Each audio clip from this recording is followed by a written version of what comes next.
لله نحمده ونستعينه ونستغفره ونعوذ بالله من شرور أنفسنا ومن سيئات أعمالنا من يهده الله فلا مضل له ومن يضلل فلا هادي له وأشهد أن لا إله إلا الله وحده لا شريك له وأشهد أن محمدا عبده ورسوله صلى الله عليه وعلى آله وصحبه وسلم تسليما كثيرا. أما بعد فإن خير الحديث كتاب الله وخير الهدي هدي محمد صلى الله عليه وسلم وشر الأمور محدثاتها وكل محدثة بدعة وكل بدعة ضلالة وكل ضلالة في النار. أعوذ بالله من الشيطان الرجيم. يا أيها الناس اعبدوا ربكم الذي خلقكم والذين من قبلكم لعلكم تتقون الذي جعل لكم الأرض فراشا والسماء بناء وأنزل من السماء ماء فأخرج به من الثمرات رزقا لكم فلا تجعلوا لله أندادا وأنتم تعلمون. وقال المولى جل وعلا ما كان محمد أبا أحد من رجالكم ولكن رسول الله وخاتم النبيين. بزرگ اور دوستوں، خوشی کی بات ہے، مسرت اور مقام ہے کہ دلی جمعیت شاہی کولکتہ دلی جمعیت کے زیر اہتمام منعقدہ ہونے والے کانفرنس یا منعقدہ کانفرنس قیام نبوت کی شرکت کی مناسبت سے مجھے پہلی مرتبہ پیر خانے کی اس مسجد میں اپنے جماعتی بھائیوں سے، اپنے مسلکی بھائیوں سے مخاطب ہونے کا موقع مل رہا ہے. اللہ تعالیٰ ہمارا مل بیٹھنا مبارک فرمائے اور ہمیں کتاب و سنت کی نصیحتوں سے اللہ تعالیٰ نصیحت حاصل کرنے کی توفیق عنایت فرمائے اور کتاب و سنت کے عقیدے اور منہج پر، سلف صالحین کے منہج پر، صحابہ کے طریقے پر اللہ رب العالمین کو دلائے اسی پر برکات فرمائے. بزرگوں اور دوستوں، میری اسلامی اور دینی بہنوں، آج کی مجلس کے لیے جو مختصر مجلس ہے اور جس میں مجھے توحید اور رسالت پر بولنے کے لیے کہا گیا ہے، پابند کیا گیا ہے، تو میں بغیر کسی تمہید کے کہ وقت مختصر ہے، محدود ہے اور دو موضوع پر اتنا بات کرنا ہے، توحید پر بھی اور رسالت پر بھی. تو میں اپنی گفتگو شروع کرتا ہوں یہاں سے کہ توحید اور رسالت کی گواہی، اشہد ان لا الہ الا اللہ واشہد ان محمد رسول اللہ، یہ جو ہم گواہی دیتے ہیں کہ اللہ کے سوا کوئی معبود نہیں، معبود برحق نہیں، اور گواہی دیتے ہیں کہ محمد صلی اللہ علیہ وسلم اللہ کے رسول ہے، یہ اسلام کا پہلا رکن ہے. اسی شہادت کے بعد ہم اسلام میں داخل ہوتے ہیں. اس کے بعد ہم سے مطالبہ ہوتا ہے کہ 3 رات کے 5 وقت کی نماز ادا کریں، سال میں رمضان کا روزہ، زکوٰۃ دیں، پیداواری زکوٰۃ کے علاوہ بقیہ اشیاء کی زکوٰۃ اگر صاحب نصاب ہو تو سال میں ادا کریں، روزہ بھی سال میں 1 مہینہ رمضان کا رکھیں، عمر میں 1 مرتبہ حج کریں اگر استطاعت ہو، اور دوسری چیزوں کا مطالبہ اسلام ہم سے کرتا ہے. کب؟ جبکہ ہم توحید اور رسالت کی گواہی دے دیتے ہیں، تب جب دائرہ اسلام میں داخل ہو جاتے ہیں تب. تو کسی بھی شخص کے اسلام میں آنے کے لیے ضروری ہے کہ وہ اللہ کی توحید کی اور محمد صلی اللہ علیہ وسلم کی رسالت کی گواہی دیتے ہیں. یہ اسلام کا پہلا رکن ہے، اہم رکن ہے. اس کے گرد 4 ارکان ہیں: نماز، روزہ، زکوٰۃ، حج. بیچ کا پلر ہے یہی کلمہ اشہد ان لا الہ الا اللہ واشہد ان محمد رسول اللہ. دلیل حدیث جبریل، حضرت جبریل امین علیہ السلام تشریف لائے انسانی شکل میں. لمبی حدیث ہے، صحیح مسلم میں کتاب الایمان کی پہلی حدیث ہے، اور انہوں نے سوال کیا نبی صلی اللہ علیہ وسلم سے اسلام کے متعلق، ایمان کے متعلق، احسان کے متعلق اور قیامت اور اس کی علامتوں کے متعلق. حدیثیں آپ نے بارہا سنی ہیں. تو پہلا سوال حضرت جبریل نے کیا نبی صلی اللہ علیہ وسلم سے، مل اسلام یا رسول اللہ، اسلام کیا ہے؟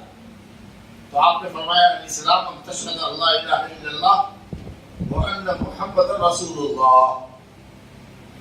اس کے بعد فرمایا وتقیم الصلاۃ وتؤتی الزکاۃ وتصوم رمضان وتحج البیت ان استطعت الیہ سبیلا.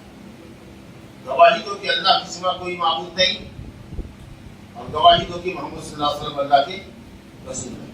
یہ دونوں گواہیاں اللہ ایک ہے بندگی میں اور محمد صلی اللہ علیہ وسلم اللہ کے رسول ہے. یہ دونوں ایک رکن ہے, دونوں مل کے ایک رکن ہے, ایک ستون ہوا, ایک کھمبا ہوا. اس کے بعد نماز قائم کرو, زکات دو, روزہ رکھو, حج کرو اگر حج کی طاقت. یہ دونوں گواہیاں ایک دوسرے کے لیے لازم ہیں. جس طرح ہم پر یہ ضروری ہے اسلام میں آنے کے لیے کہ ہم یہ گواہی دیں کہ اللہ کے سوا کوئی معبود برحق نہیں ہے, کوئی سچا معبود نہیں ہے, اسی طریقے سے یہ گواہی دینا بھی ہمارے اسلام کے لیے ضروری ہے. اسلام میں آنے کے لیے کہ ہم گواہی دیں کہ محمد صلی اللہ علیہ وسلم اللہ کے رسول ہیں. یہ دونوں گواہی ایک دوسرے کے لیے لازم ہے, دونوں مل کے ایک رکن ہے. کلمے کا دونوں دو جز ہے, لا الہ الا اللہ اور محمد رسول اللہ. اگر کسی کا ایمان لا الہ الا اللہ پر ہو کہ اللہ کے سوا کوئی سچا معبود نہیں, لیکن محمد صلی اللہ علیہ وسلم کو اللہ کا رسول نہ مانے تو وہ ایمان سے خالی ہے, اس کا اقرار توحید بیکار ہے. اور اگر کوئی محمد صلی اللہ علیہ وسلم کو اللہ کا رسول مانے لیکن اللہ رب العالمین کو اس کی بندگی میں اکیلا نہ مانے تو بھی وہ مسلمان نہیں ہے. دونوں جز ایک دوسرے کے لیے کمپلسری ہیں. اس لیے کلمے کا دو جز ہے, لا الہ الا اللہ محمد رسول. اور وہ یہیں سے اخذ کیا ہم نے حدیث سے کہ آپ نے فرمایا کہ اسلام کا پہلا رکن یہ ہے کہ تم گواہی دو کہ اللہ کے سوا کوئی معبود نہیں اور محمد صلی اللہ علیہ وسلم اللہ کے رسول. اچھا, یہ گواہی اسلام میں آنے کے لیے ہر انس و جن کے لیے ضروری ہے, کیونکہ محمد صلی اللہ علیہ وسلم تمام انس و جن کے پیغمبر ہیں. محمد صلی اللہ علیہ وسلم کی بعثت اور نبوت کے بعد تمام دین منسوخ کر دیے گئے. یہودیت ختم کر دی گئی, عیسائیت ختم کر دی گئی اور دنیا کے دوسرے مذاہب کا تو کوئی حال نہیں. نبی صلی اللہ علیہ وسلم نے فرمایا, مسلم شریف کی روایت ہے حدیث نمبر 240, کہا کہ والذی نفس محمد بیدی, قسم اس ذات کی جس کے ہاتھ میں محمد صلی اللہ علیہ وسلم کی جان ہے, لا یسمع بی من هذه الامہ یہودی اور نصرانی, روئے زمین پر جتنے لوگ ہیں, جتنی امت ہے انسانوں کی, میں سب کا رسول ہوں, چاہے وہ آدمی یہودی کیوں نہ ہو, موسیٰ علیہ السلام کا ماننے والا کیوں نہ ہو, عیسیٰ علیہ السلام کا ماننے والا کیوں نہ ہو, میری نبوت کی اس کو خبر ملے اور وہ مجھ پر ایمان لائے بغیر مر جائے اللہ کا نبی تو وہ جہنمی ہوگا. گویا محمد صلی اللہ علیہ وسلم کی نبوت کے بعد, آپ کے رسول اور نبی بنائے جانے کے بعد سابق انبیاء کی نبوت کینسل ہو گئی. اب لوگوں کی ہدایت صرف اسلام پر ہے. ان الدین عند اللہ الاسلام. بہرحال یہ دو جز ہیں کلمے کی, توحید اور رسالت. توحید جیسا کہ آپ نے سمجھا کہ ہم گواہی دیں کہ اللہ کے سوا کوئی معبود لا الہ الا اللہ. یہ جو توحید کا کلمہ ہے ہمارا لا الہ الا اللہ, یہ دو جز ہے اس میں, لا الہ اور دوسرا ہے الا اللہ. پہلا جملہ ہے نفی کا, لا الہ کوئی معبود نہیں ہے. ٹھیک ہے, نفی کیا آپ نے معبود نہیں, کوئی معبود نہیں ہے, الا اللہ صرف اللہ, مگر اللہ. پہلے آپ نے تمام معبودوں کی نفی کی, توجہ کیجیے, آپ نے پہلے تمام معبودوں کی نفی کی کہ کوئی معبود نہیں ہے. کیا نہیں ہے معبود؟ معبود تو بہت ہے, یعنی سچا معبود نہیں.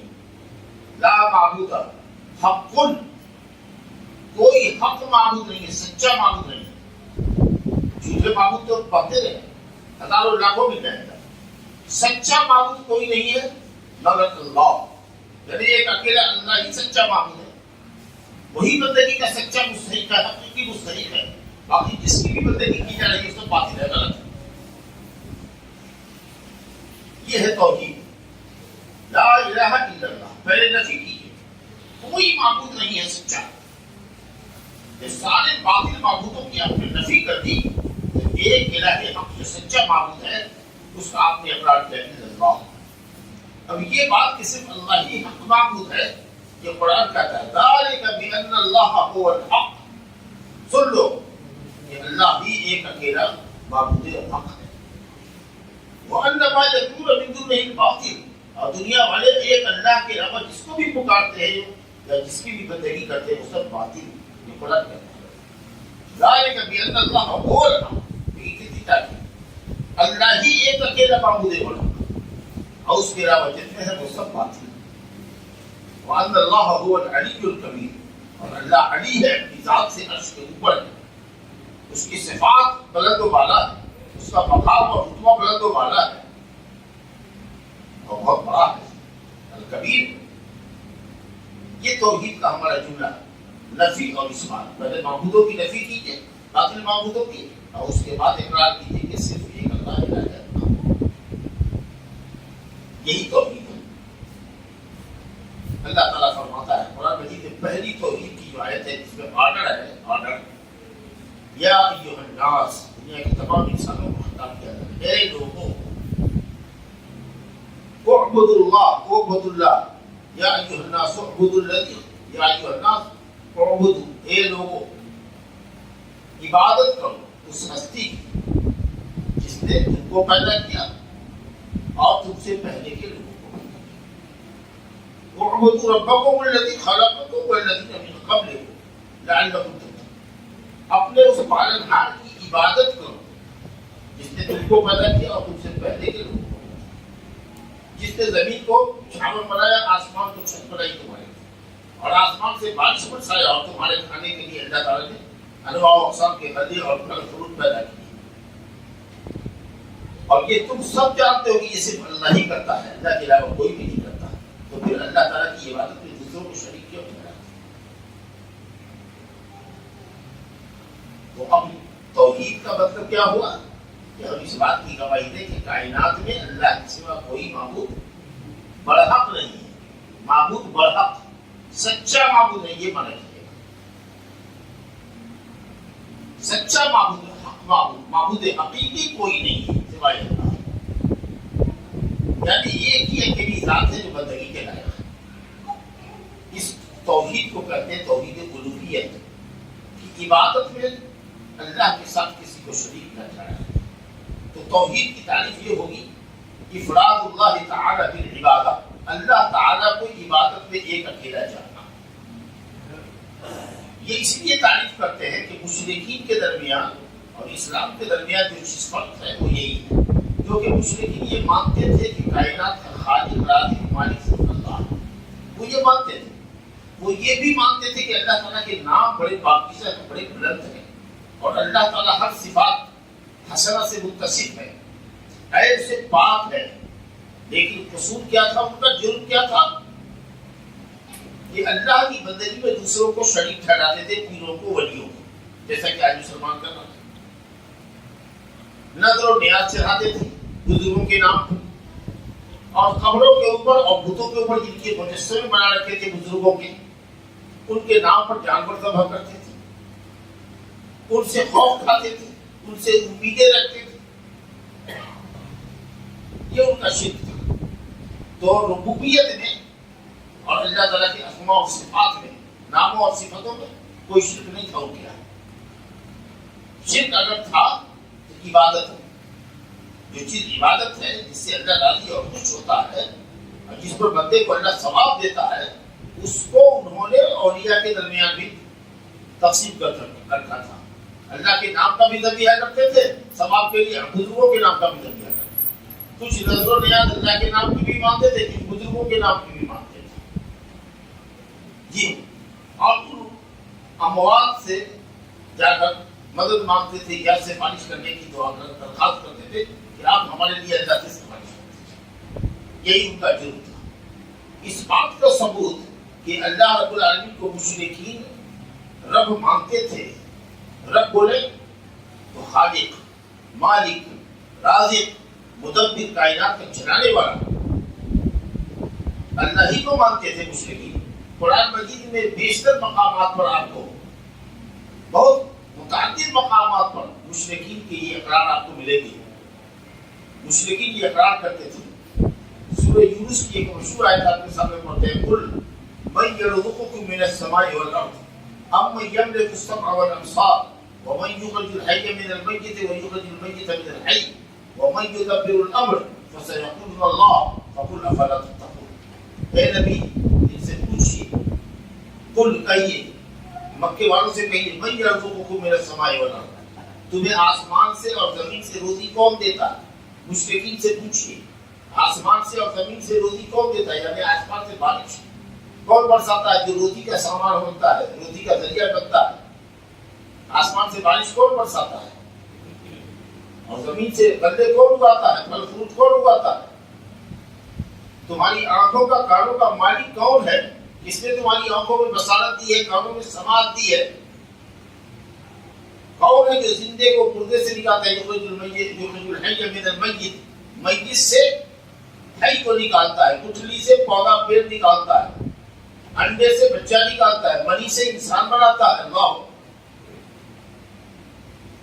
اور زندے سے مردہ نکالتا ہے، نطفہ نکالتا ہے، درخت کے پھل سے گٹھلی نکالتا ہے جو بے جان گٹھلی ہے، اور پھر اس سے جاندار نکلتا ہے اللہ۔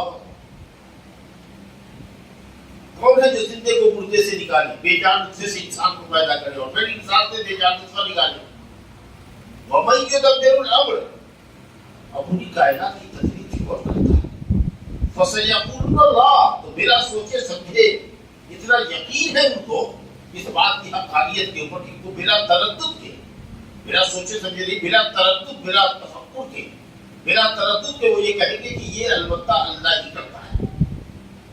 تو جب یہ اقرار مکے والے کرتے ہیں کہ اللہ ہی خالق ہے، مالک ہے، رازق ہے، کائنات کا مالک ہے، پوری کائنات کا نظام وہی چلا رہا ہے، جب یہ وہ مانتے ہیں تو اس ماننے کا لازمی تقاضا یہ ہے کہ وہ اس بات کو بھی مانے کہ بندگی کے لائق سے اللہ ہے۔ فقل، تو کہیے، افلا تتقون، تو پھر شرک سے کیوں نہیں بچتے؟ کیوں بزرگوں کو صالحین کو اللہ تعالیٰ کی بندگی میں شریک کیے بیٹھے اللہ؟ وَلَئِن سَأَلْتَهُم مَّنْ خَلَقَهُمْ لَيَقُولُنَّ اللَّهُ، اے نبی ان سے اگر پوچھے گا کہ تمہیں پیدا کس نے کیا، تو البتہ ضرور ضرور تاکید در تاکید ہے، یہ کہے گی کہ اللہ ہی میرے کو پیدا کیا۔ پھر یہ بندگی دوسرے کی کیوں کر رہے ہیں؟ هَلْ مِنْ خَالِقٍ غَيْرُ اللَّهِ يَرْزُقُكُم مِّنَ السَّمَاءِ، کیا اللہ کے علاوہ کوئی خالق ہے جس نے تم کو پیدا کیا ہو، جو تم کو روزی دیتا ہو؟ ہے کوئی؟ تو بولو کہ ہاں، ہم کو پیدا کسی اور نے کیا ہے، روزی کوئی اور دیتا ہے، پیدا تم کو کسی اللہ کے علاوہ کسی نے کیا ہے؟ تو ٹھیک ہے، اپنے خالق کے سامنے نمن کرو، خالق کو سجدہ کرو۔ گویا معلوم ہوا کہ سجدہ اور عبادت اسی کا حق ہے جو خالق ہے، جو رازق ہے، جو حیات و موت کا مالک ہے، اور وہ صرف اللہ ہے۔ یہ مکے والے بھی مان رہے ہیں کہ خالق ان کا اللہ ہے، رازق ان کا اللہ ہے، زمین اور آسمان کا نظام چلانے والا اللہ ہے۔ تو پھر اس ماننے کا مطلب تو یہ ہے کہ جو یہ سب کر رہا ہے، سجدہ تو اسی کے سامنے کیا جائے، نیاز اسی کے نام کی مانی جائے۔ اگر ماننا ہو تو، حالانکہ نظر و نیاز ماننی نہیں چاہیے، اس طرح کہ بکری کے بال سے نکلنے کا ذریعہ ہے۔ جانور ہے، جانور البتہ ذبح کرنا جو قربانی میں ہم لوگ کرتے ہیں عبادت ہے، وہ اللہ کے لیے ہوگی۔ کسی پیر فقیر کے لیے بکرا ذبح نہیں ہوگا، مرغا نہیں چڑھے گا کسی کے اوپر، یہ صرف اللہ کا حق ہے، اسی کا نام توحید ہے۔ سمجھا کہ تو اس کو کہتے ہیں توحید ربوبیت۔ توحید ربوبیت، اللہ کو خالق، مالک، رازق، مالک ماننا، یہ توحید ربوبیت ہے۔ سوال آپ سے اگر کریں کہ کیا مشرکین اللہ کی توحید ربوبیت کو مانتے تھے؟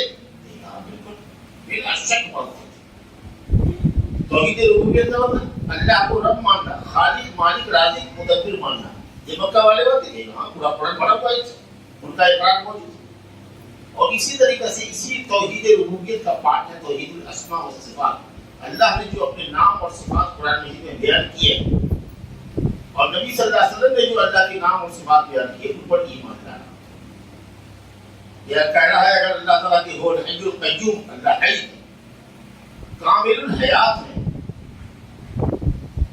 کبھی عدم سے نہیں گزرا، یعنی ہمیشہ سے ہے، اور کبھی اس کو فنا نہیں ہے، کامل الحیات ہے، لا تأخذہ سنۃ ولا نوم، اس کو تو نیند بھی اونگی بھی نہیں آتی۔ ہم آپ ایک دو رات نہ سوئے تو پاگل کے طریقے سے کر لیں، نیند کی گولی آتا، اس کو نیند کیا اونگی بھی نہیں آتی۔ اللہ کامل الحیات، لا تأخذہ سنۃ ولا نوم، نہ اس کو اٹھی جاتی ہے نہ نیند آتی ہے۔ القیوم ہے جو پوری طاقت کے ساتھ قائم ہے اور ساری دنیا کو قائم کیے ہوا ہے، ہم کو آپ کو سب کو چلا رہا ہے۔ اللہ کی صفت ہے، جیسے نام ہے اللہ کا سمیع، سنتا ہے۔ اللہ تعالیٰ سنتا ہے، ہر اونچی سے اونچی اور پست سے پست آواز کو سنتا ہے۔ اگر زمین کے لاکھوں ہزاروں فٹ نیچے بھی اگر کوئی شے ہے اور اگر وہ کچھ بول رہی ہے تو اللہ تعالیٰ، یا چل رہی ہے تو اس کی ہاتھ کو اللہ تعالیٰ عرش کے اوپر چھو رہا ہے اور اس کی نگاہ ہر چیز کو دیکھ رہی ہے، چاہے وہ کسی بھی زمین کی کسی بھی سطح میں ایک ذرہ بھی ایک کالی سے کالی چوٹی بھی اس کے علم سے باہر نہیں ہے، اس کی نگاہ سے اوجھل نہیں ہے۔ تو یہ جو اللہ تعالیٰ نے جو صفات بیان کیے ہیں قرآن مجید کے اندر بھی بکثرت اللہ تعالیٰ نے صفات بیان کیا ہے، هو العزیز الحکیم، هو الغفور الودود، هو العزیز الرحیم اللہ۔ تو جتنے نام اور صفات ہیں وہ سب کے سب اللہ تعالیٰ کی عظمت پر بیان کرتے ہیں کہ وہ تمام اعلیٰ صفتوں سے متصف ہے، تمام صفت کمال سے متصف ہے اور ہر عیب و نقص سے پاک ہے۔ سبوح قدوس، ہر عیب و نقص سے پاک ہے۔ سبحان اللہ و بحمدہ، اللہ ہر عیب و نقص سے پاک ہے اور ہر صفت کمال سے متصف ہے۔ تو ہمارا ایمان اور عقیدہ ہے کہ اللہ نے جتنے اپنے نام اور صفات بیان کیے ہیں سب حق ہیں اور ان پر ہم ایمان لاتے ہیں۔ اللہ کے ناموں کو اور اس کی صفتوں کو، اللہ سنتا ہے، اللہ دیکھتا ہے، اللہ بولتا ہے، اللہ ہنستا ہے، اللہ غصہ ہوتا ہے، سب پر ہمارا ایمان ہے، سمجھا کہ نہیں؟ لیکن کسی مخلوق کے مشابہ نہیں کر سکتے۔ کس کی طرح ہنستا ہے اگر ایسا کر دیں گے تو کافر ہو جائے گا، کیونکہ قرآن کہتا ہے لیس کمثلہ شیء، اللہ کے مثل کوئی نہیں ہے، تو مثال کیسے دو گے؟ فلا تضربوا للہ الامثال، اللہ کے لیے کوئی مثال نہ دو، کوئی کیفیت نہیں بتاؤ، جی کوئی کیفیت نہیں ہے۔ لیکن ہاں قرآن اور حدیث میں ہے کہ اللہ تعالیٰ غصہ ہوتا ہے، تو غصہ ہوتا ہے ہم مانیں گے کیونکہ اللہ نے اور رسول نے فرمایا۔ اب کیسے کا سوال کیجیے گا تو پورا ہو جائے گا، کیفیت مت پوچھیے اور مثال کسی سے مت دیجیے۔ اور کچھ لوگوں نے یہ کہا کہ نہیں بھائی اگر نام اور صفت کو ثابت کریں گے نا تو تشبیہ لازم آ جائے گی، اس لیے ناموں کا انکار ہی کر دیا، صفات کا انکار کر دیا۔ اہل سنت والجماعت نے کہا کہ نہیں بھیا، جس طریقے سے ہم مانتے کہ اللہ کی ذات ہے، جب اللہ کی ذات کسی ذات کے مشابہ نہیں ہے تو اس طرح سے کہو کہ اللہ تعالیٰ کی صفات بھی کسی کے مشابہ نہیں ہے۔ بس جب مثال نہیں دو گے، کیفیت نہیں بتاؤ گے، تشبیہ نہیں دو گے تو کوئی بھی عیب نہیں لازم آئے گا۔ تو کہو کہ اللہ تعالیٰ لیس کمثلہ شیء، اللہ کے مثل کچھ بھی نہیں، اور ناموں اور صفتوں کو ثابت کرو، وہ سمیع البصیر، وہ سننے والا ہے، وہ دیکھنے والا ہے۔ تو ناموں اور صفتوں کا انکار کرنا بھی کفر، اور اللہ تعالیٰ کی صفت کو کسی بندے کی صفت جیسا قرار دینا بھی شرک۔ تو اس بات کے اوپر مکہ والے کا بھی اتفاق تھا۔ صرف قرآن کا وہم یکفرون بالرحمن، صرف ایک لفظ رحمان جو اللہ کا نام ہے، بسم اللہ الرحمن الرحیم، الرحمن کا وہ انکار کرتے تھے۔ بعض قبیلہ وہ کہتا تھا کہ رحمان نام کا آدمی ایک آدمی یمامہ میں ہے، وہی مسلمہ کذاب جس نے نبی صلی اللہ علیہ وسلم کی زندگی میں اور بعد میں بھی نبوت کا دعویٰ کرتا تھا، حضرت ابوبکر صدیق کے زمانے میں قتل کیا گیا۔ تو اس مردود کو لوگ کہتے تھے، اس علاقے کے لوگ رحمان رحمان الیمامہ، یمامہ کا رحمان کہتے تھے۔ ہم لوگ رحمانہ کے یمامیہ کو جانتے ہیں اور تو کسی رحمان کو نہیں جانتے۔ اللہ نے کہا نہیں، اللہ کا نام ہے قُلِ اللہ عبید الرحمان، اللہ کو اللہ کہہ کے پکارو کہ رحمان کو پکارو۔ اس کے بہت سارے پاکیزہ نام ہیں، جن ناموں سے پکارو گے وہی ایک ذات ہوگی، ایک ذات ہے، اس کی بہت سے نام، بہت سی صفات ہیں جو اللہ تعالیٰ کی عظمت کو دلاتا ہے۔ باقی صرف اس ایک لفظ رحمان کے علاوہ قرآن مجید میں کہیں بھی نہیں ہے کہ مکہ والوں نے کسی نام کا یا مشرکین عرب نے کسی نام کا انکار کیا۔ تو معلوم یہ ہوا کہ رب بھی اللہ ہی کو مانتے تھے مکے والے، اور نام اور صفتوں کا بھی ان کے یہاں پورا اقرار تھا۔ صرف جو خرابی تھی، جو شرک تھی، جو شرک تھا ان کے یہاں، وہ صرف یہی تھا کہ عبادت میں دوسروں کو بھی شریک کرتے۔ تو معلوم یہ ہوا کہ اگر ہم اس بات کا ایمان اور یقین رکھیں کہ اللہ کی کائنات کا خالق ہے، مالک ہے، رازق ہے، مدبر ہے، حیات کا، موت کا، عزت کا، ذلت کا، روزی کا، روٹی کا، سب کا مالک اللہ ہے، اور جتنے نام ہیں پاکیزہ اللہ نے قرآن حدیث میں بیان کیے ہیں وہ سب کے سب صحیح ہیں، اور اللہ کسی مخلوق کے جیسا نہیں ہے اور کوئی مخلوق اس جیسی نہیں ہے، اور تمام ناموں کو ہم مانتے ہیں، کسی نام کا انکار نہیں کرتے، کسی نام کی کوئی تعبیر نہیں کرتے، لیکن اس کے باوجود جب عبادت کے موقع آتا ہے تو ہم نظر و نیاز کچھ کسی بزرگ کے سامنے اور کسی قبر پر چڑھا دیتے ہیں، قسم اللہ کی ہم مومن نہیں ہیں، ایمان سے ہم خارج ہیں، کافر ہیں، کیونکہ جھگڑا مشرکین کے ساتھ نبی کا اور نبی کے ماننے والوں کا صرف اسی پوائنٹ پر تھا کہ اگر تم مانتے ہو کہ اللہ ہی ایک اکیلا خالق مالک رازق ہے، اور تم مانتے ہو کہ اللہ ہی کے لیے پاکیزہ نام و صفات ہے، تو اس بات کو تو لازماً مانو کہ جو خالق ہے، جو رازق ہے، جو دنیا کی تدبیر چلانے والا ہے، وہی معبود ہے۔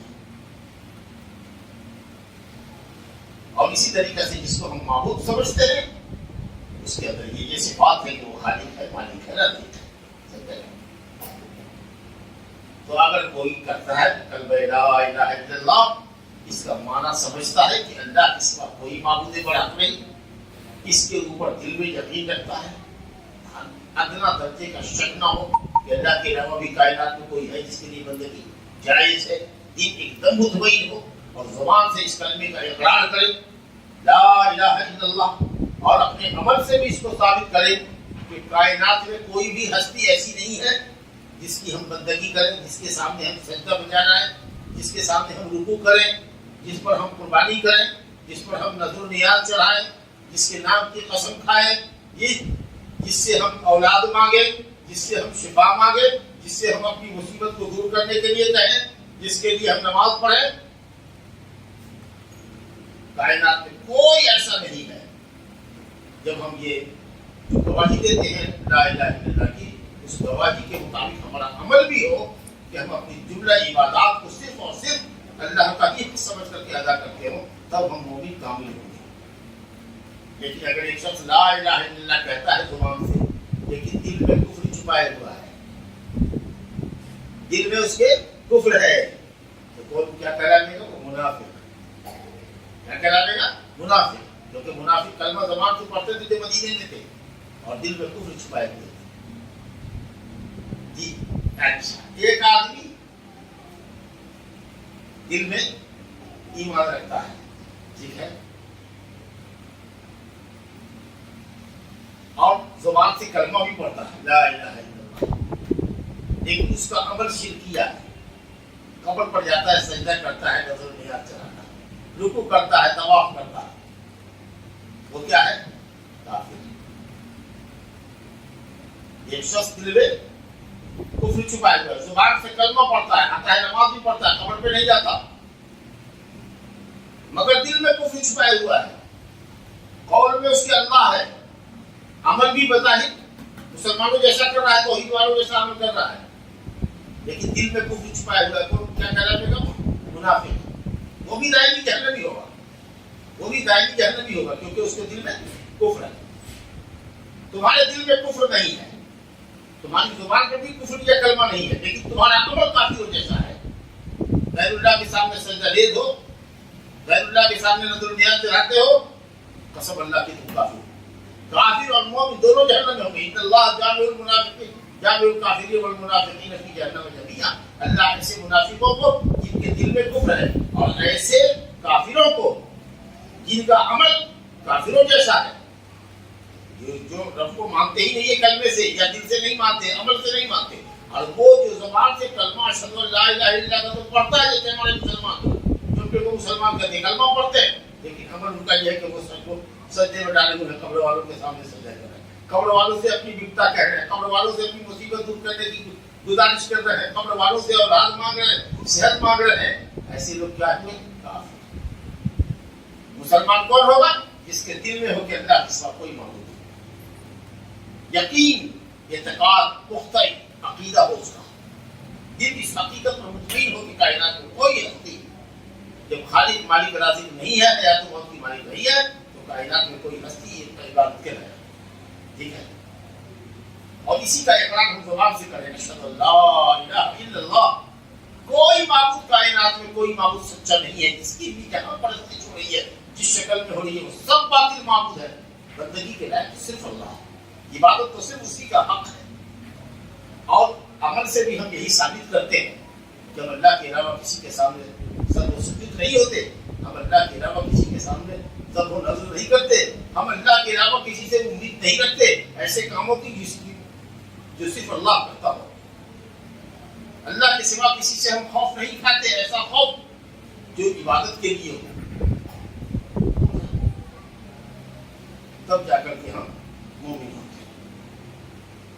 تو صرف کلمہ پڑھ لیا، لا الہ الا اللہ پڑھ رہے ہیں لیکن کافر جیسا کام کر رہے ہیں تو آپ کافر ہے، چاہیے 1000 مرتبہ آپ کلمہ پڑھیں جو کہ آپ کا عمل کفر ہے۔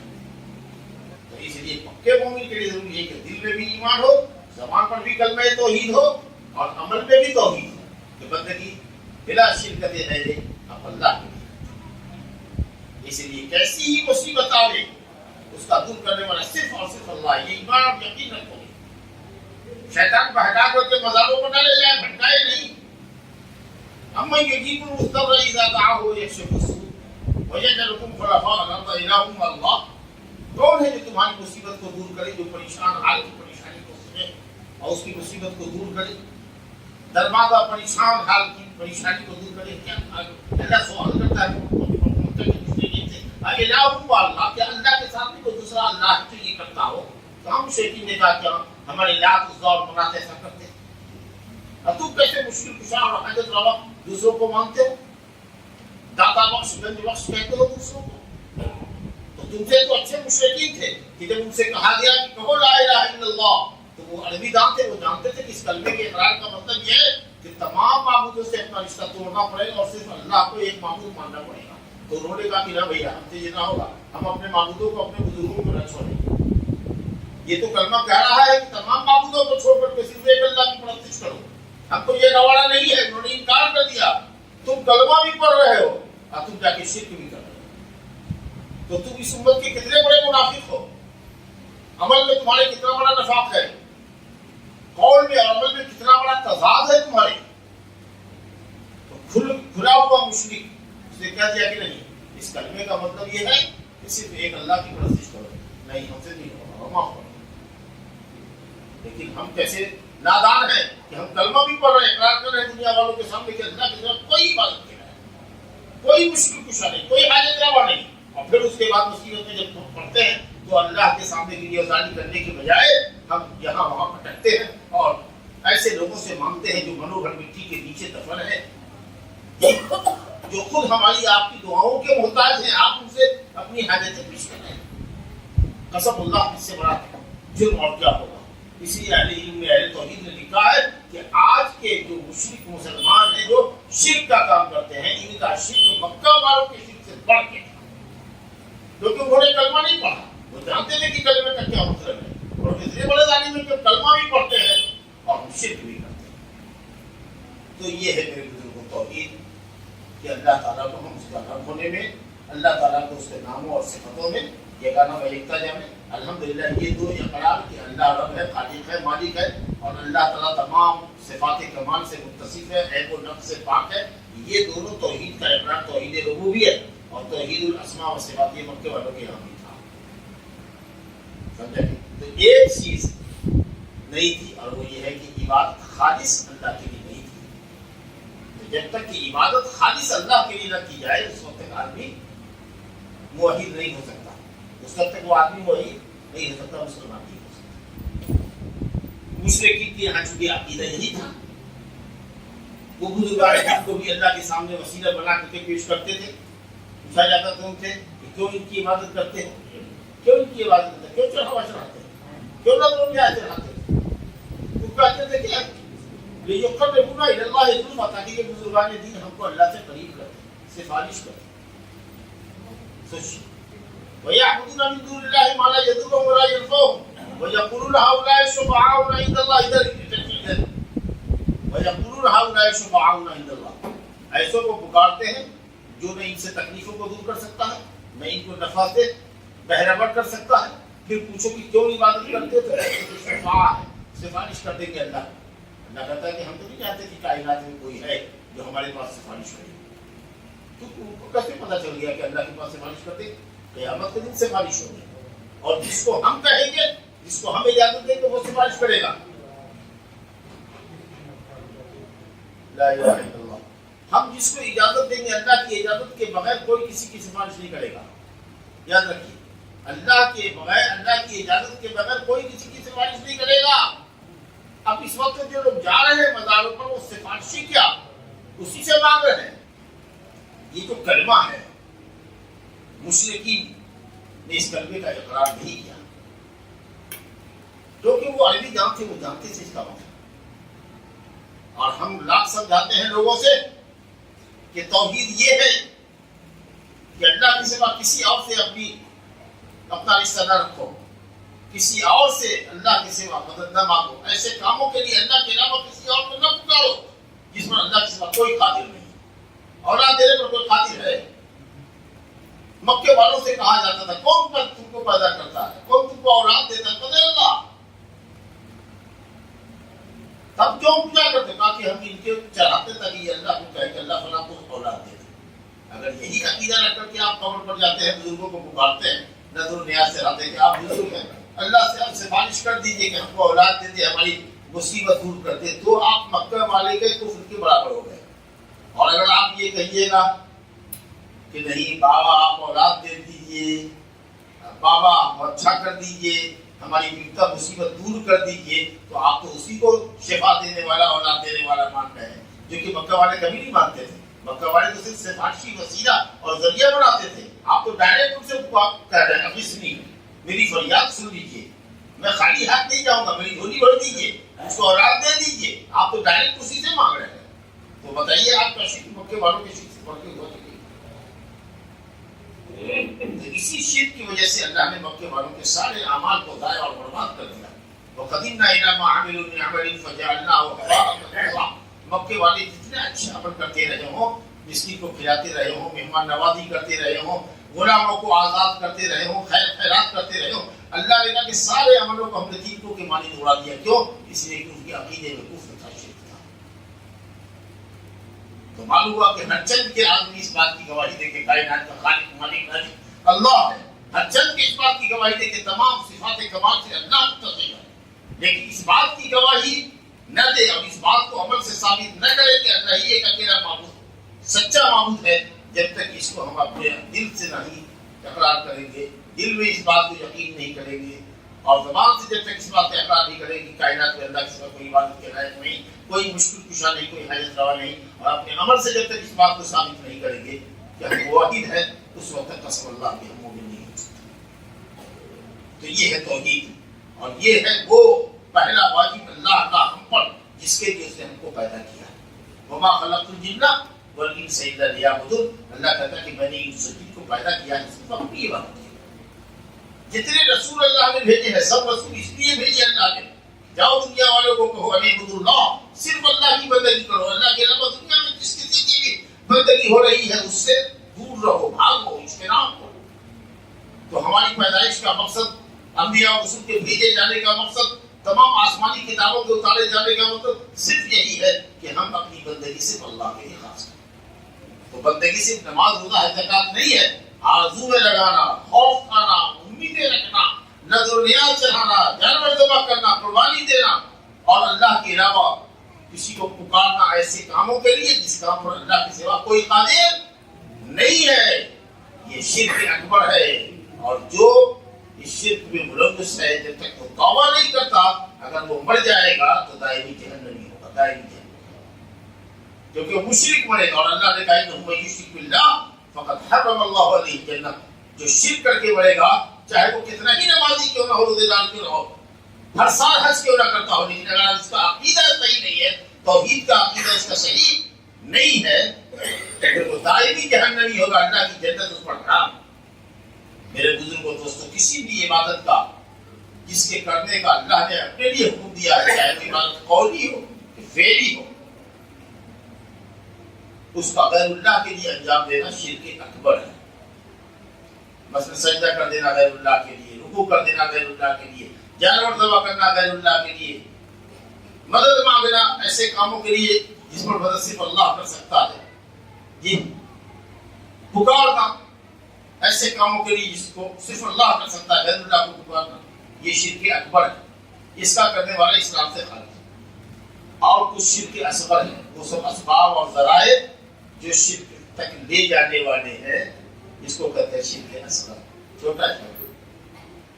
اس میں بھی شرک جو اصغر ہوتا ہے، جو بڑے شرک تک پہنچنے کا ذریعہ ہو، وے ٹو شرک اکبر، وہ راستہ جو بڑے شرک تک آپ کو لے جائے، وہ شرک اصغر ہے۔ اب اس کی بہت ساری مثالیں دی گئی۔ اب اس میں ایک شرک جلی ہے، ایک شرک خفی ہے۔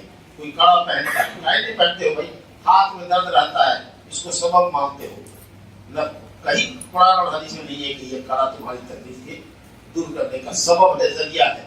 نہ کوئی لیبورٹری مانے گا، نہ کوئی ڈاکٹر مانے گا، نہ کوئی سائنٹسٹ مانے گا۔ یہ دھاگا باندھ لو تو تمہاری مصیبت دور ہو جائے گی۔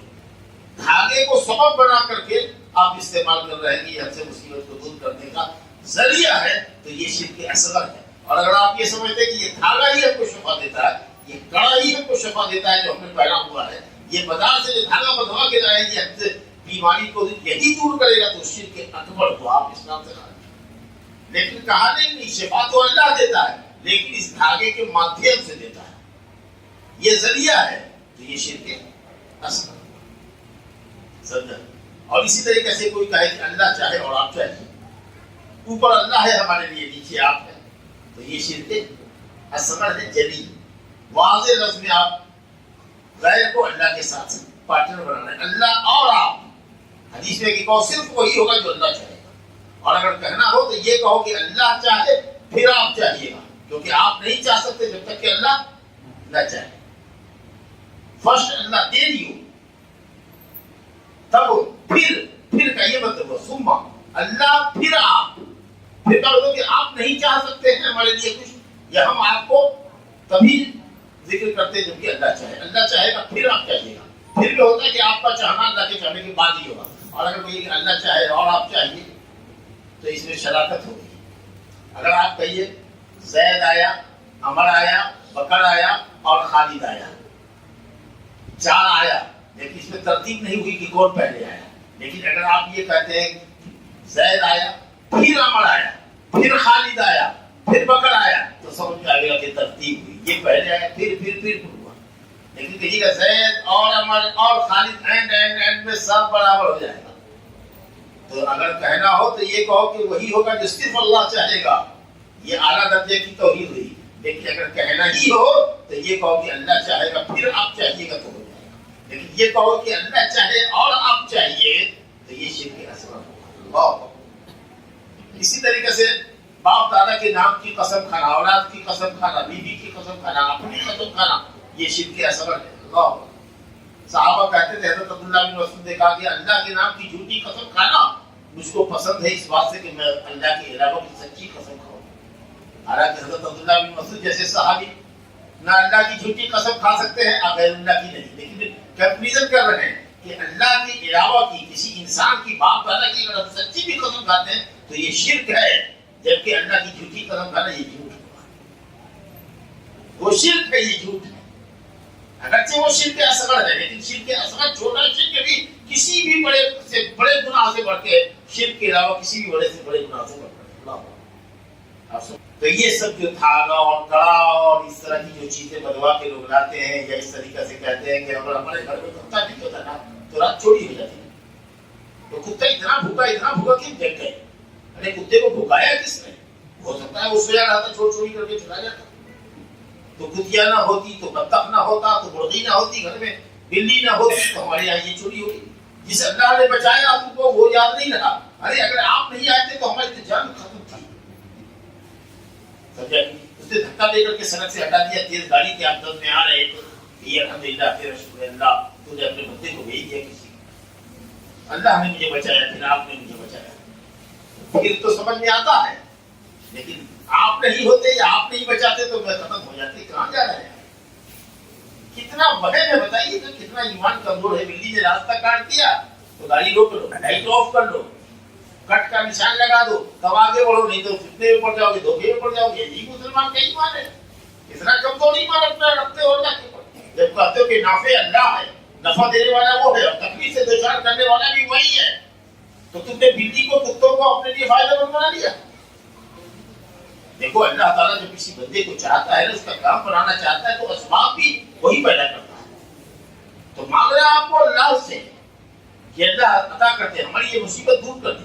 کیسے دور کرے گا وہ ہو جائے گا. اسباب خالق الاسباب ہے، اسباب اور مسببات سب اللہ کی طرف سے وہی سبب پیدا کرتا ہے.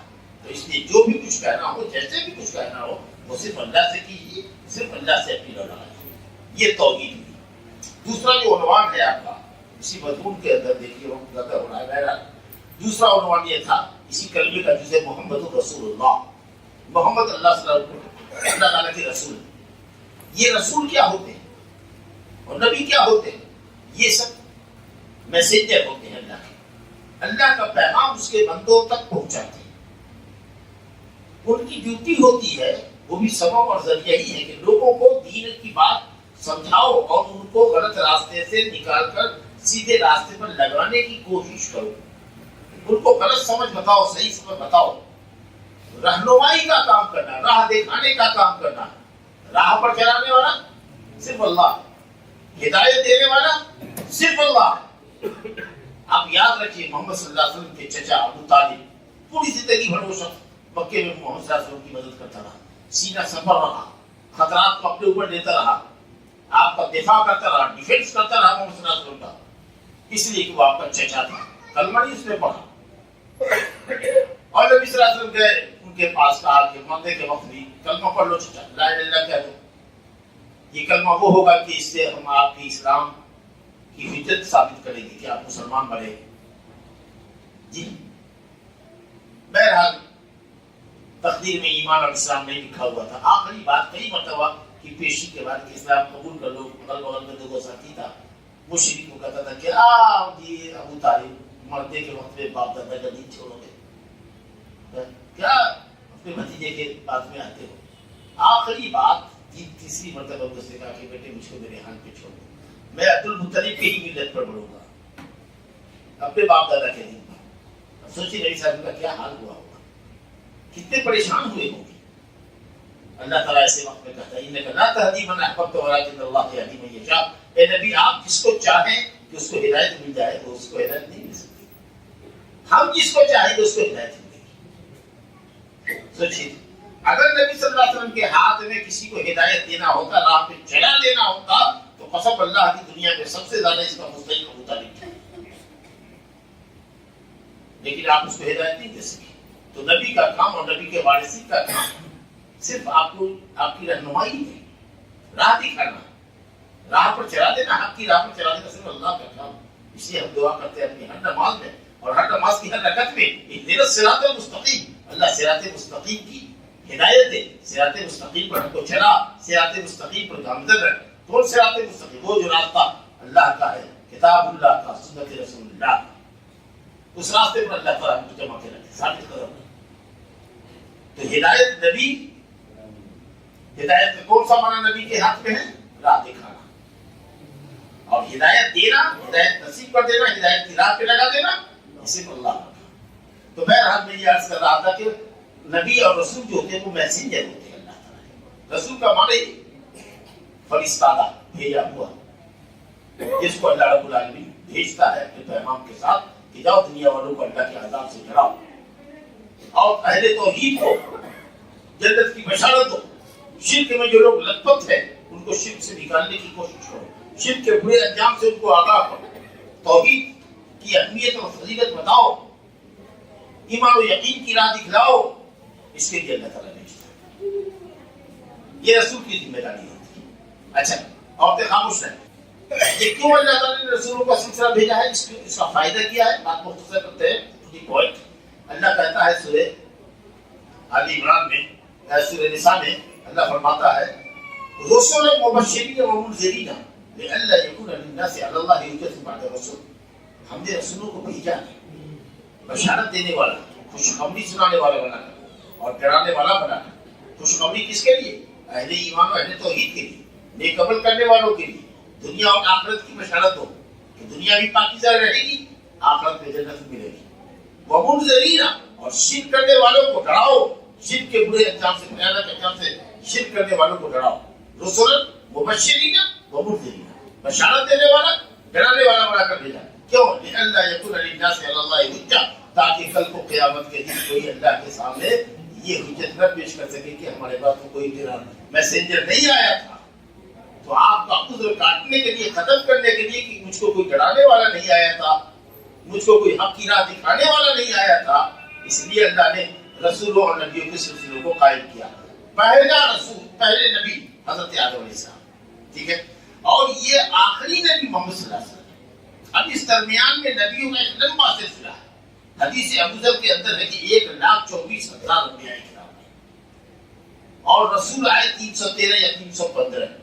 رسولوں کی تعداد کم رہی، نبیوں کی تعداد زیادہ رہی. اب آپ کہیے گا نبی اور رسول کیا ہے؟ تو اہل علم نے فرق کیا ہے.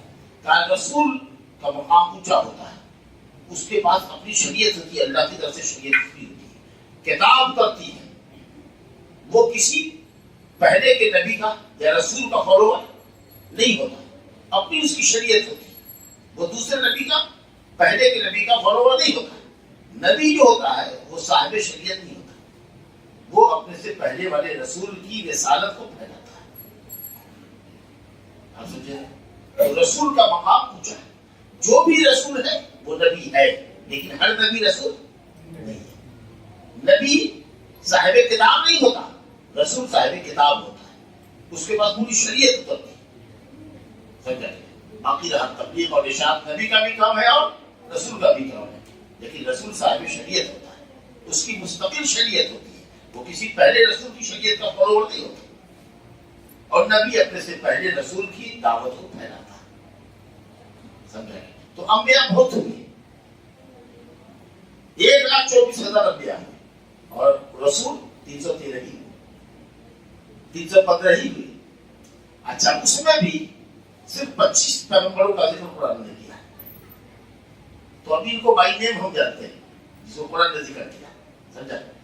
اب یہ جو آپ سوچیے 1,24,000 اور 313 یا 15 رسول، اس میں کل کتنے آئے؟ 25 نبیوں اور رسولوں کا ذکر ہے. قرآن مجید میں جس کا بھی ذکر ہے وہ سب نبی بھی ہے، رسول بھی ہے.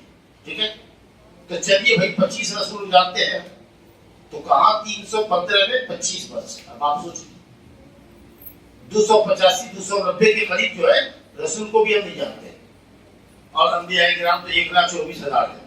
لا الہ الا اللہ. لیکن ہمارا ایمان ہے کہ اللہ جس قوم میں جب بھی تو نے کوئی رسول بھیجا ہے، کوئی نبی بھیجا ہے جس کا نام ہم نہیں جانتے، کہ تو نے نہیں لکھا ہے، نہیں بتایا ہے، تو نے نہیں اتارا ہے، مگر ہم اجمالی طور پر ایمان رکھتے ہیں کہ جب بھی کوئی نبی تمہاری طرف سے اللہ آیا ہو قوم کی اصلاح کرنے کے لیے، آمنا بھی اللہ اس پر ایمان لائے کہ وہ تیرا رسول تھا. ٹھیک ہے، جن کا نام ہے ان کو بائی نیم ہم جانتے ہیں کہ اللہ یہ سب انبیاء کرام تیرے رسول ہے، تیرے نبی ہیں، اور ان پر ہمارا ایمان ہے. لیکن ہمارا تفصیلی ایمان اس نبی پر ہے جس کی ہم امت ہے، اور وہ ہے محمد صلی اللہ علیہ وسلم، جو تمام انبیاء کے بعد آئے ہیں، آخری نبی ہے. ختم بی النبیون، نبی صلی اللہ علیہ وسلم نے فرمایا کہ اللہ نے میرے اوپر نبوت کو ختم کر دیا، اب میرے پاس کوئی نبی نہیں ہوگا. اللہ اکبر. اس حقیقت کا قرآن نے بڑا بڑا اعتراف کیا.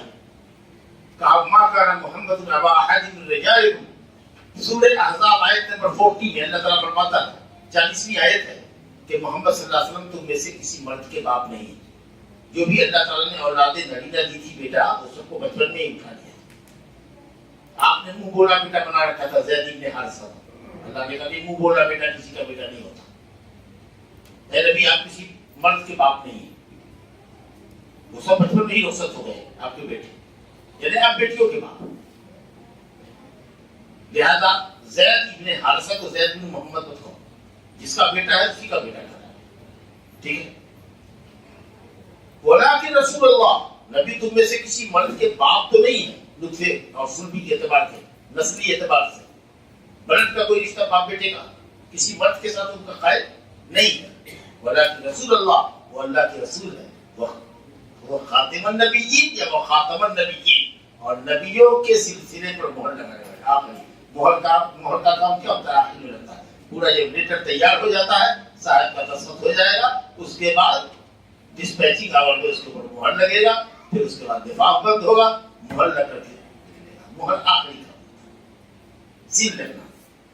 گویا کہ یہ آخری کام ہے، آخری نبی ہے. خاتم النبی اگر پڑھے خاتم ختم کرنے والے، نبیوں کے سلسلے کو ختم کرنے والے. اب ابھی آپ نے سن لیا کہ نبی کا درجہ رسول سے کم ہوتا ہے، رسول صاحب شریعت ہوتا ہے. جب نبی ہی نہیں آئے گا تو رسول آئے گا؟ ارے جو کمتر نہیں آئے گا تو برتر آئے گا. یہی کمال کی بات ہے کہ اللہ تعالیٰ نے نبوت کے سلسلے کو بند کر دیا. جب نبی نہیں آئے گا تو رسول صاحب شریعت تو اور نہیں آئے گا. اگر یہ کہہ دینا کہ رسولوں کے سلسلے کو ختم کرنے والے ہیں تو کوئی کہہ دیتا کہ نبی تو آ سکتا ہے نا، رسول نہیں آئے گا، صاحب شریعت نہیں آئے گا، لیکن نبی آئے گا. لیکن اللہ تعالیٰ نے ادنا کی نفی کی، نبی کی نفی کی. کوئی نبی نہیں آئے گا، نبی کا سلسلہ یہاں سے بند. جب نبی کا سلسلہ بند تو رسول تو بدلنے والا نہیں آئے گا، کیونکہ رسول کا مقام اونچا ہوتا ہے. آپ سمجھ رہے ہیں؟ یہ ہے اصل میں کمال کہ اللہ تعالیٰ نے یہ نہیں کہا کہ خاتم المرسلین، رسولوں کو ختم کرنے والے، رسولوں کے سلسلے کو ختم کرنے والے، یہ نہیں کہا. بڑا دروازہ کھلا رہتا، چور دروازہ کہ نبی آئے گا، لیکن نہ نبویوں کے سلسلوں کو ختم کرنے والا. اور آپ نے فرمایا کہ میری مثال، بخاری مسلم کی روایت ہے، مثلی و مثل الانبیاء قبلی، میری مثال اور مجھ سے قبل کے انبیاء کی مثال اس شخص کی طریقہ سے. کیا خوبصورت حدیث ہے. جس نے ایک مکان بڑا اچھا سے بنایا، بڑا دار وَأَحْسَنَهُ وَأَجْمَلَهُ، بڑا خوبصورت بڑا مستحکم مکان بنایا، لیکن اس میں ایک اینٹ کی جگہ کسی کونے میں چھوڑ دی اس نے. اب لوگ اس مسجد پہ جاتے تھے، اس گھر پہ جاتے تھے، مسجد کر دیا. لوگ اس گھر پہ جاتے تھے، گھر کو دیکھتے تھے، یطوفون بہ ویعجبون له، گھر کا چکر لگاتے تھے، بڑا خوبصورت مکان، بڑا خوبصورت مکان. لیکن اس زاویے پر، اس کونے پر جب نظر پڑتی تھی جس میں ایک اینٹ کی جگہ خالی ہوتی تھی، تو وہ ہر دیکھنے والا کہتا تھا کہ ہنّا ہوتی ہے تھا دین نبی، یہ اینٹ کی جگہ کیوں رکھی گئی خالی، اس کو اینٹ سے کیوں نہیں پاٹ دیا گیا، ایک اینٹ کی جگہ کیوں خالی رہ گئی. جیسا فرمایا کہ انا تلک اللبنہ، وہ آخری اینٹ نبوت کے قصر میں، محل میں ہوں. لالا بھی یہ بات، میرے بعد کوئی نبی نہیں. بخاری میں ہوتے ہوا بھی نبی، اللہ نبیوں کے سلسلے کو ختم فرمایا. اور آپ نے یہ بھی فرمایا کہ میرے بعد جو بھی نبوت کا دعویٰ کرے گا وہ جھوٹا قذاب مکار دجال ہوگا. اور کہا کہ 30 بڑے بڑے نبوت کے دعوے دار ہوں گے. برساتی میڈر کے طریقے سے نبوت کا دعویٰ کرنے والا تو ہزاروں لاکھ ہوگا، لیکن بڑے بڑے جو ہوں گے، جس کے فوج ہوگی، جس کے پاس پیسہ ہوگا، جس کے فالوور ہزاروں لاکھوں کی تعداد میں ہوں گے. جیسے ہندوستان سے مرزا غلام محمد قادیانی نکلا تو کہا کہ آخری نبی، 30واں نبی سے فرمایا کہ آخری نبی نبوت دجال کذاب وہی کھانا دجال ہوگا جو قیامت کی علامت ہے، جس کو حضرت عیسیٰ علیہ السلام قتل کریں گے. وہ 30واں آخری دجال ہوگا نبوت کا دعویٰ کرنے والا.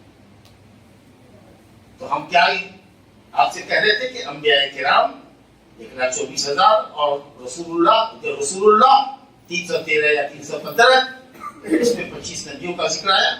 اور 25 نبیوں اور رسولوں کے اندر 5 رسول کا سب سے اونچا مقام ہے. ترتیب کے اعتبار سے، درجے کے اعتبار سے نمبر 1 پر محمد صلی اللہ علیہ وسلم، دوسرے نمبر پر حضرت ابراہیم علیہ السلام، اللہ اکبر، تیسرے نمبر پر حضرت موسیٰ علیہ السلام، چوتھے نمبر پر حضرت نوح علیہ السلام، پانچویں نمبر پر حضرت عیسیٰ علیہ السلام. فضیلت کے اعتبار سے اور زمانے کے اعتبار سے دیکھیے تو حضرت نوح علیہ السلام پہلے، اس کے بعد ابراہیم خلیل اللہ علیہ السلام، اس کے بعد موسیٰ علیہ السلام، عیسیٰ علیہ السلام، اور سب سے آخر محمد صلی اللہ علیہ وسلم. اور درجے کے اعتبار سے دیکھیے، مرتبہ کے اعتبار سے دیکھیے تو نمبر 1 محمد صلی اللہ علیہ وسلم، نمبر 2 ابراہیم خلیل اللہ علیہ السلام، اور تیسرے نمبر پر حضرت موسیٰ علیہ السلام، چوتھے نمبر پر نوح علیہ السلام، پانچویں نمبر پر حضرت عیسیٰ علیہ السلام. یہ 25 انبیاء کرام جن کا ذکر قرآن میں آیا، اس میں یہ 5 اولو العزم پیغمبر. اللہ کا شکر ہے کہ جو سب سے مکرم نبی اور رسول ہے، ارے آپ کو اللہ رب العالمین نے اس نبی کا امتی بنایا. اور جب رسول سب سے افضل ہے، سب سے افضل نبی ہے، تو ظاہر ہے کہ آپ کی امت بھی خیر امت ہے. قرآن کا خیر امت کنتم خیر امت، تم سب سے بہترین امت ہے. روئے زمین پر تم سے بہتر کوئی امت گزری ہی نہیں، کیونکہ تمہارے رسول سے افضل کوئی رسول گزرا ہی نہیں. تو تم لوگوں کے لیے نکالے گئے ہو، لوگوں کی بھلائی کے لیے برپا کیے گئے ہو، اللہ پر ایمان رکھتے ہو، لوگوں کو دین کی طرف بلاتے ہو، توحید اور سنت کی طرف بلاتے ہو، شرک سے، بدعت سے، گناہوں سے لوگوں کو روکتے کی نصیحت کرتے ہو. اس لیے تم سب سے بہترین امت ہو۔ بہرحال اللہ تعالیٰ نے جو نبی بھیجا ہم کو اور آپ کی ہدایت کے لیے، ان پر اللہ نے ان کو مکمل کر دیا، مکمل کر دیا۔ قرآن خود کہتا ہے الیوم اکملت لکم دینکم، اے نبی میں نے آپ کے دین کو آپ کے لیے مکمل کر دیا۔ اور فرمائیے آپ کے دین کو اے نبی ہم نے مکمل کر دیا۔ اب جب وہ مکمل ہو گیا تو اس میں اپنی طرف سے ہم اپنی طرف سے کوئی اضافہ نہیں کر سکتے۔ اور جو چیز اسلام میں ثابت ہے اس کا ہم انکار نہیں کر سکتے، نہ اپنی طرف سے دین میں کچھ بڑھا سکتے ہیں۔ اگر بڑھائیں گے تو دین میں اضافہ ہوگا، اللہ کے اس کلام کو جھٹلانا ہوگا کہ تیرا دین مکمل ہے۔ اور نبی کریم صلی اللہ علیہ وسلم نے جو کہا کہ میں نے تم کو روشن شاہراہ پر چھوڑا ہے، میرے طریقے سے ہٹو گے تو گمراہ ہو جاؤ گے، تو یہ نبی کے ساتھ دھوکا ہوگا کہ تم یہ کہہ رہے ہو کہ نبی صلی اللہ علیہ وسلم نے دین مکمل نہیں پہنچایا۔ نتیجہ یہ ہوا کہ آپ یہ عقیدہ رکھیں کہ اللہ کے نبی نے خود نبی صلی اللہ علیہ وسلم نے فرمایا، حدیث ہے مسلم شریف کی، کہ کوئی بھلائی نہ تھی جو نبی صلی اللہ علیہ وسلم نے نہ کی ہو اور نہ کرنے کی ترغیب کی، یعنی خود بھی کیا اور کرنے کی نصیحت بھی فرمائی۔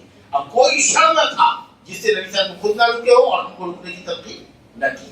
ہر بھلائی سے ہم کو آگاہ کر دیا، ہر شر سے بچا دیا ہے۔ تو اب خیر وہی ہے جو اللہ نے فرمایا ہے، رسول اللہ صلی اللہ علیہ وسلم نے فرمایا۔ جو بات اللہ اور اس کے رسول نے نہیں فرمائی ہے، ابن خلفائے راشدین ابو بکر عمر عثمان علی رضی اللہ عنہ نے بھی نہیں کیا ہے، وہ چیز کبھی بھی دین اسلام کا جز نہیں ہو سکتی۔ تو بہرحال نبی صلی اللہ علیہ وسلم دین اللہ کا پہنچا دیا۔ اب ہماری ذمہ داری ہے کہ جو دین اللہ کا مکمل ہے قرآن مجید کی شکل میں اور محمد صلی اللہ علیہ وسلم کی صحیح سنت اور حدیث کی شکل میں، اس کو ہم فالو کریں، عقیدے کے اعتبار سے بھی، عمل کے اعتبار سے۔ سارا عمل شریعت کے مطابق ہو اور ہمارا عقیدہ شریعت کے مطابق ہو۔ محمد صلی اللہ علیہ وسلم کا جو حق پر ہے اس کو مختصر ترین لفظوں میں ہم یہ بتائیں کہ آپ کو دنیا کا سب سے محبوب ترین انسان ہونا چاہیے۔ ہمارے رسول ہم کو ہماری جان سے بھی پیارے ہیں، ہمارے ماں باپ سے پیارے ہیں، ہمارے آل اولاد سے پیارے ہیں، ایون ہماری جان سے پیارے ہیں۔ ہر شخص کو اپنی جان سب سے زیادہ پیاری ہوتی ہے، وہ ہماری جان سے بھی ہم کو زیادہ عزیز ہے۔ اور آپ کا طریقہ دنیا کے تمام لوگوں کے طریقے پر افضل ہے، کیونکہ آپ نے جو طریقہ بتایا وہ اللہ کا بتایا ہوا طریقہ ہے۔ اللہ کے طریقے سے بہتر بڑا کون ہو سکتا ہے؟ جی، اللہ کی بات سے سچی بات اور اللہ کے طریقے سے بہتر طریقہ کون سکتا ہے؟ وَأَنَّ هَذَا صِرَاطِي مُسْتَقِيمًا فَاتَّبِعُوهُ۔ قرآن کہتا ہے کہ نبی جو راستہ بتاتے ہیں، جو دین تم کو دیتے ہیں، وہ صراط مستقیم ہے، اس کی پیروی کرو تاکہ جنت میں پہنچو۔ اس کے علاوہ پگڈنڈیوں پر چلو گے، بدعت کی پگڈنڈیوں پر تو سیدھے جہنم میں جاؤ۔ تو نبی صلی اللہ علیہ وسلم سے اپنی جان سے بھی زیادہ، مال سے، اولاد سے، ساری چیزوں سے، دنیا کی ہر چیز سے زیادہ نبی صلی اللہ علیہ وسلم کو محبوب بنایا۔ اسی طریقے سے آپ کے حکموں کو بجا لائیں، آپ کے عوامل کو بجا لائیں۔ جن چیزوں سے آپ نے روکا ہے ان سے رک جائے، کیونکہ آپ کا بیان کی بتایا ہوا اور آپ کی منع کردہ چیزیں ایسے ہی ایسے اللہ کی بتائی ہوئی چیزیں اور اللہ کی منع کردہ چیزیں، ٹھیک ہے۔ اور اسی طریقے سے اللہ سبحانہ وتعالیٰ کی بندگی ہم اسی طریقے پر کریں جو طریقہ پیارے مصطفیٰ صلی اللہ علیہ وسلم سے ثابت ہے، کیونکہ وہ تو آئی ہے اللہ کی مرضی کا کام بتانے کے لیے، اللہ کی عبادت کا طریقہ سکھلانے کے لیے آئے تھے۔ اب اس طریقے سے ہٹ جائیے گا تو بدعت میں پڑ جائیے گا۔ اور اسی طریقے سے کسی بھی شخص کے قول کو، چاہے وہ کتنا بڑا عالم کیوں نہ ہو، اپنے نبی کے قول پر مقدم نہیں کر سکتے۔ ہوتے ہوئے مصطفیٰ کی گفتار مت دے کسی کا قول و کردار۔ جب نبی صاحب کی حدیث صاف واضح آ گئی تو آپ کسی کے قول و کردار کو دیکھنے کی ضرورت نہیں ہے۔ لقد کان لکم فی رسول اللہ اسوۃ حسنہ، نبی صلی اللہ علیہ وسلم کے اندر تمہارے لیے بہترین نمونہ ہے، وہ ہمارے آئیڈیل ہیں، ہم ان کی امت میں ہیں۔ قیامت کے دن اللہ اسی بات کا سوال کرے گا کہ تو کس کی عبادت کرتا تھا؟ تو اللہ، صرف اللہ، آپ کس کی پیروی کرتا تھا؟ محمد صلی اللہ علیہ وسلم۔ اور دین تمہارا کیا تھا؟ اسلام۔ یہی سوال خبر میں ہے۔ من رب ہوگا، تیرا رب کون تھا؟ تیرا معبود کون تھا؟ اللہ۔ تیرا رسول کون تھا؟ رسول کیا؟ فرشتہ جس کا حکم ماننا اللہ کا حکم ماننا ہے۔ وَمَن يُطِعِ الرَّسُولَ فَقَدْ أَطَاعَ اللَّهَ، جس نے رسول کا مانا، کہا مانا، اس نے اللہ کا کہا مانا۔